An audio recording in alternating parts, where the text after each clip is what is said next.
Good afternoon and welcome to Lariat TV News Today. I'm Igor Stepchinsky. And I'm Kennedy Dendy. Thanks for joining us today. There was nearly an hour of tense moments Thursday afternoon as the Baylor campus was put on lockdown and students were told to stay away from doors and windows and to seek shelter immediately. We'll begin with LTVN team coverage on the incident and how it affected the campus. A shooting at an apartment complex near 4th Street in LaSalle sparked a campus alert and lockdown late Thursday afternoon for around 45 minutes. This was after an emergency message was sent out warning the community about a, quote, dangerous situation. Everyone was told to seek shelter and to stay away from doors and windows until the situation was all clear. I am here at the scene where a 22-year-old man has been shot in the arm at the Eastgate apartment complex not too far from the Baylor campus.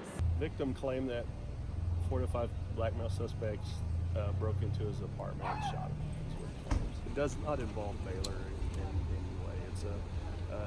It's an incident isolated to this apartment. The Baylor alert. The police department has given an all clear and is now safe to resume normal activities on campus. Baylor officials continued the alert until Waco PD gave the all clear around 5:30 p.m. The victim's injuries were non-life-threatening and he was rushed to the hospital by private vehicle. As of Thursday night, the suspect or suspects were still at large. LTVN Sarah Gill was on campus at the time of the incident and tells us how the alert affected students. I was actually outside the BSB whenever I heard this announcement through the speakers. I walked inside, saw Starbucks closing its gates, and I went and took shelter inside a BSB lab. I talked to some students to see how they felt about the situation. We were at a 7-Eleven getting drinks after our field tech, and then we all got the alert at the same time, so our TA just had us hold tight until we got the all clear. We're taught not to panic, so I really wasn't too concerned. Also, the graduate students are barricaded up in the very back of the building and like towards the end of the hallway, so if anything, I was thinking like I should probably get away from the door. For Lariat TV News, I'm Sarah Gill. The impeachment inquiry of President Trump is picking up steam as the House just heard the first official testimony by Kurt Volker. Some Baylor students are staying on top of what's going on and others are struggling to keep up. LTVN Sarah Gill has the story. The impeachment movement of President Trump is a hot topic right now as the House continues to investigate the whistleblower scandal. I went out on campus to see how students feel about this national issue. I'm not for impeachment. I feel like there's not a whole lot of evidence behind this new impeachment inquiry. I think there's more important things to be taken care of right now. While some Baylor students had a very strong opinion on whether or not Donald Trump should be impeached, other students didn't really have an opinion, and it all boiled down to whether or not they felt like they have been informed on current events. I would say I'm definitely not informed. I'm kind of busy. I'm a college student, so I don't have a lot of time to read up on stuff. I am not informed or educated enough to even say. I'm trying my best to keep up with what's going on, but as of right now, I have no clue what's going on. My poli-sci class, which is the constitutional development class, has really prepared me to really analyze what's going on. We just went over the impeachment process, how it begins in the House, and that's what we're seeing right now with Trump. The Democrats in the House are really in control, so they're kind of shredding him right now, but it's going to go to the Senate next, and I feel like they're going to go a bit easier on him since it's Republican heavy right now. Constitutional development is a required course for all Baylor students. Dr. David Clinton explains how professors capitalize on the opportunity to give students a deeper understanding of politics. I think that because my colleagues try to relate the historical study of the Constitution with what's happening in our own political life today, it does help to prepare students for their roles as citizens or observers, or maybe even someday participants in politics. For Lariat TV News, I'm Sarah Gill. Dr. Kathy Cray, the Director of Research and Administration for the Baylor Texas Hunger Initiative, was recently awarded a $5 million grant from the USDA. The money will help fund a new program in which meals are made more accessible to kids in rural areas through a food delivery program. They are delivered in a box, so it's a large cardboard box that's packaged very well, and it has all the items in there. It has things like packages of rice and beans, as well as low sugar juice boxes and dairy products. And so it's all packaged inside this box, and it also has a card in there that lists each item. And then when the families get them, they arrive at the start of the week, then there's enough items in there for them to create breakfast, lunch, and snacks out of the items that are in the box. As National Preparedness Month closes, the Baylor Police Department hosted one last event. National Night Out encourages the Baylor campus community to hang out with local law enforcement while playing fun games and getting educated on safety and crime procedures. The presentation included a mock dorm room being lit on fire for educational purposes. LTVN's Grace Smith captured all the action. This Tuesday, the Baylor University Police Department hosted an event on Fountain Mall with the goal to strengthen the bonds within the campus community through live music, free food, a dunking booth, door prizes, and free t-shirts, as well as safety education. When the smoke alarms are going off, that's when you need to exit your building. This is National Night Out, an annual nationwide community building campaign. Well, I'm hoping two impacts. One is that maybe students that don't know each other get to meet each other and develop relationships. Come on, community is so important. It's a good way to build community relationships.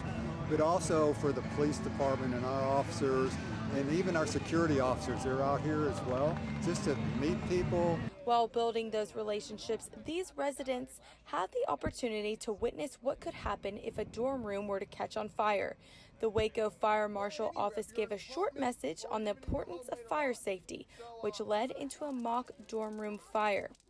Then the first ever Baylor Firefighter Challenge took place with a 3-obstacle course rewarding the fastest man or woman receiving a prize. Each participant received a Firefighter Challenge t-shirt. I think it brings us all together, and it kind of it gives you exposure to to meet people and to meet the law enforcement, so it makes them a lot more approachable, and it's also just really fun. It isn't every day where residents get to play cornhole with the local law enforcement, but the BUPD does a great job to not only protect their community, but also strives for that personal relationship with each individual. For LTVN, I'm Grace Smith. Many students are panicking after receiving extortion emails in their Baylor account demanding a ransom. Baylor Information Technology Services clarifies the scam, and I have the information you need to protect yourself. The college life is all online, and scammers are getting creative with their bait. Many Baylor students have received extortion emails from a hacker saying that their sensitive information will be leaked unless they pay a Bitcoin ransom in 72 hours. So the first thing you should do is not panic, because there's no reason to. The way we can stop more of these messages from coming in, because the scammers keep changing the email address they're sending from, is to forward those emails to abuse@baylor.edu. That lets the email administrators see it as well as the security staff see it. Thanks to Duo, your information is safe from these scammers, from Outlook all the way to paw prints. But for those students looking for some extra peace of mind, keep your eyes peeled for the BU webcam covers. We will have them out at the Hackfest event, which is coming up Tuesday, October 15th at 6 p.m. in the Cashin lobby. For Lariat TV News, I'm Igor Sepchinsky. There have been many students who graduated from Baylor and went on to do great things. Some are athletes, some are journalists or business leaders, and others are artists. LTVN's Brinshavia Jordan caught up with a former Baylor golfer who is now a filmmaker and spent 4 years on a specific journey in Africa and Asia she calls the Passion Project. We anticipated a 6-month project. We ended up taking 4 years. The Kruger National Park is home to the largest population of rhinos on the planet, and they are being poached here. You heard that right, a 6-month project that turned into 4 years. Former Baylor alum and now film director Susan Scott and her partner Bonnet DeBod felt called to do something about the rhino poaching epidemic. Selling their homes and leaving everything behind, they set out on a journey filming this independent film in Africa and Asia, sometimes undercover.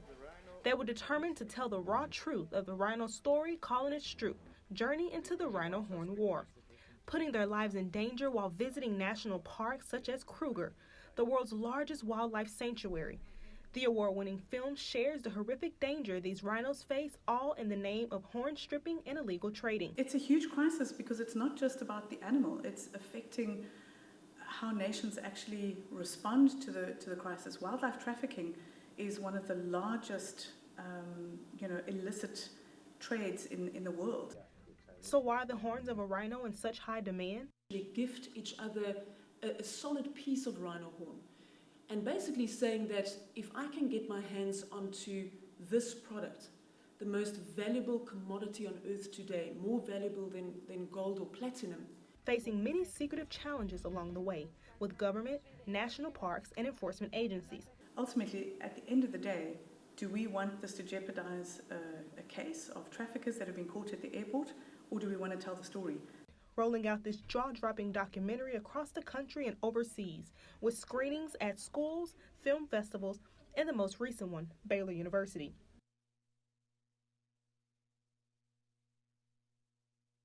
Winning 23 international awards, this documentary is still sweeping the world and leaving a lasting impact. I wouldn't be where I am today if it wasn't for my Baylor professor. Next up, we will tell you how you can start choosing healthy food options while at Baylor. We will also share with you an inspiring student working through his doctorate program with a special hobby dear to his heart. All this and more after the break. The best and brightest are drawn to Baylor, where those from many backgrounds with many talents shine together before casting their light outward to illuminate the world. Through transformational learning opportunities that are grounded in Christian faith and service, and research that impacts lives and communities. Baylor University, a place where lights shine bright. Food is a daily necessity for students, and having a healthy diet should be a priority. A healthy lifestyle may be hard to maintain for some, but it's important to avoid health issues students may face as they age. LTVN's Brenshavia Jordan spoke with the campus dietitian for ways students can start and maintain a healthy lifestyle. Tackling hunger head-on, Baylor's Texas Hunger Initiative announced the launch of the Baylor Collaborative on Hunger and Poverty. The collaborative will combine efforts to address hunger in Texas and elsewhere, in addition to being the umbrella entity for the Texas Hunger Initiative.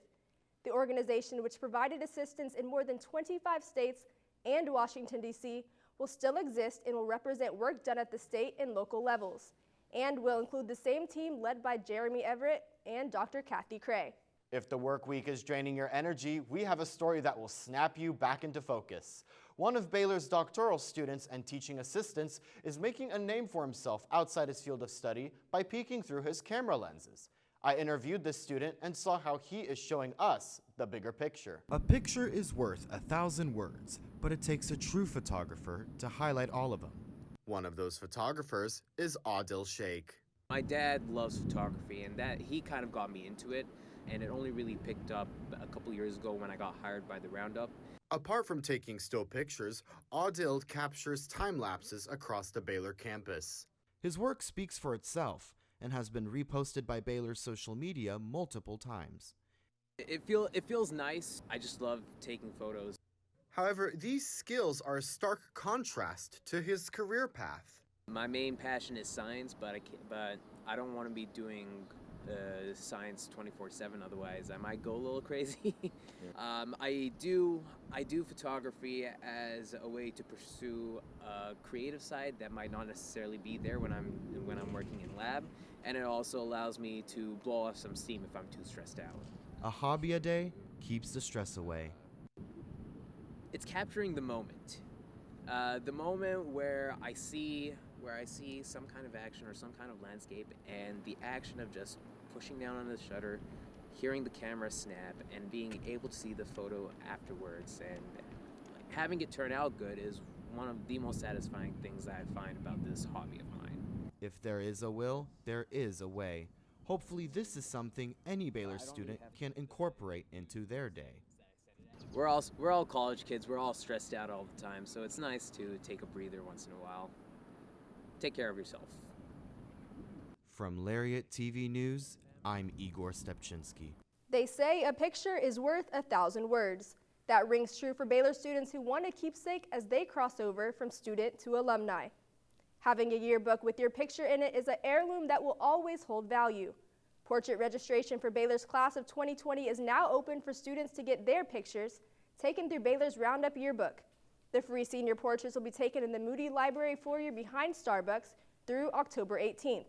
To schedule an appointment, students can visit laurenstudios.com and click on the College Seniors icon. On Wednesday, the cast of the Baylor Theater Department debuted Matilda the Musical, their first main stage production of the school year. This Tony Award-winning musical tells the story of a creative and bright young girl with telekinetic abilities whose talents are suppressed by her uncaring parents and evil schoolmaster. If you happen to miss opening night, don't worry, because the cast will be performing at 7:30 p.m. from October 3rd to the 5th and the 9th to the 11th. They will also be performing 2 matinees at 2 p.m. October 6th and 13th. Coming up, we will take a look at football as the Bears head undefeated to Kansas State to play in their first conference road game this Saturday. We will also update you on the Lady Bear volleyball team, who is now #1 in the nation. Sports with Nate is right after this. At Baylor, our lights shine while we push our limits and guide the way. At Baylor, our lights shine as we're making connections And making an impression. as leaders. And as part of something bigger. Baylor's light shines around the world, but it starts in each of us. Baylor, where lights shine bright.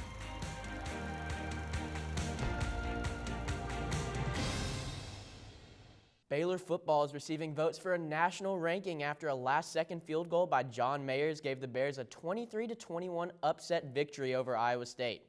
LTVN's Drake Toll has a preview as the squad travels to Kansas State, where they face their toughest test yet. Baylor football takes their undefeated 4-0 record on the road this week for a game against Kansas State in Manhattan. What a great opportunity is for us to play a team that was ranked up until last week, went to Starkville, beat Mississippi State, played a hard-fought game against Oklahoma State on the road, and we know it'll be a battle in every sense of the word. The Bears are anchored by a defense that has held all 4 opponents they faced to 3 touchdowns or less, and led by an offense commanded by quarterback Charlie Brewer, who has thrown for 10 touchdowns and no interceptions.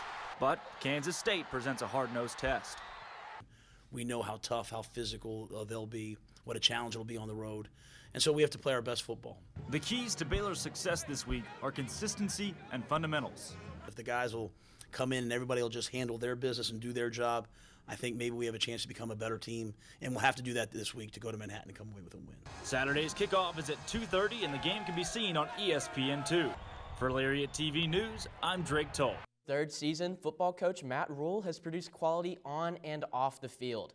Now Baylor has signed Rule to a contract extension that will keep him in green and gold for many years to come.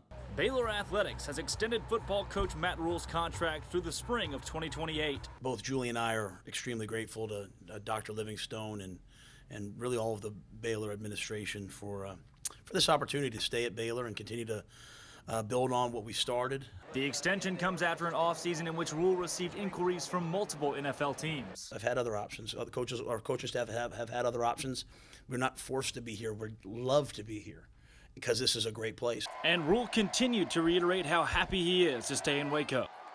This is a destination place. You know, living in Central Texas, living in Waco, being at Baylor University, the access to education. After finishing 1-11 in Rule's first season, the Bears have used a balanced offensive and defensive attack and won 11 of their last 17 games. But there's still work to do. I'm excited for the future. I'm excited for where we'll get to. We're not there yet. We have a lot of work to do, but we're gonna keep grinding day in and day out to make this program one of the best college football programs in the country on and off the field. For Lariat TV News, I'm Drake Toll. Baylor also announced that they have extended their contract with Vice President and Director of Athletics Mack Rhodes. Rhodes has been the head of Baylor's athletic department since August of 2016, when he signed a 6-year contract with the school. His new contract will run through July of 2029. Since Rhodes' arrival at Baylor, Baylor has had at least 17 of 19 teams reach postseason play in all 3 years, including 4 national championships. The #1 ranked Bears volleyball team kept their winning streak alive with a convincing win over Oklahoma at the Farrell Center on Wednesday. I was there to capture the action. The #1 ranked Bears volleyball team made quick work of the Oklahoma Sooners to keep their winning streak alive in front of a packed crowd at the Farrell Center for their Big 12 home opener on Wednesday. Those kind of people that are really getting into the game, it really makes it more fun to play on the court. And I was not expecting that many people. I was like, okay, just doing warm-ups, and then all of a sudden, like, it's after the first set, and I'm like, I look out, and there's like so many people. I was like, what? This is so cool. The Bears played lights-out defense, holding Oklahoma to a hitting percentage well under .1 on the night. Some of the things we're doing with our backcourt defense, I thought Tara did a good job. You know, we weren't getting dumped on by the setter, and their setter's been successful at that this year. And those are little things that add up. There were also several Bears who stood out on offense. Gia Milano registered 12 kills, Hannah Locken had 31 assists and 1 ace, and Yassiana Presley turned in a game-high of 14 kills. We're the type of team that's like, okay, we're going to try to make them look stupid, basically, and we're going to try to dig as many balls as we can. Doesn't matter whose ball it is, we're going to try to dig it. For Lariat TV News, I'm Nate Smith. Soccer was back home at Betty Lou Mays Field Thursday night to face West Virginia.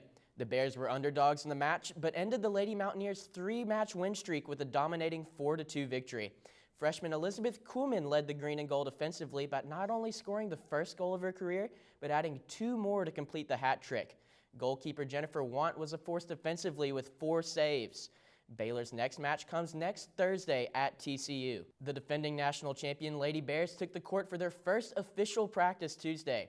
Head coach Kim Mulkey's team will be trying to go back-to-back for another title, even if they have some new faces. We're not the same team that won the national championship. We have a lot of the same parts, but we have to get all on the same page. We have to take those new players and do with them what you did with Chloe Jackson and what you did with the freshmen last year. The talent is there. The returning players certainly are there. But we're not the same team today that we were at the end of at Final Four. Baylor's women's tennis team will continue its season with the annual HEB Invitational Friday through Sunday at the Hurd Tennis Center. Auburn, Mississippi State, Kentucky, LSU, Arkansas, and Texas A&M will represent the SEC. Illinois will represent the Big Ten. Texas, Iowa State, TCU, and Baylor are set to represent the Big 12, with UTSA and Houston also sending players. Matches are set to start at 9 a.m. and run around 6 p.m. on Friday and Saturday, while Sunday start times will be determined based on how the tournament progresses. And that's all I have for sports today. Thanks for watching Lariat TV News. Catch us on YouTube, BaylorLariat.com, or the Waco City channel. We'll see you next week. Have a great day, Baylor Nation.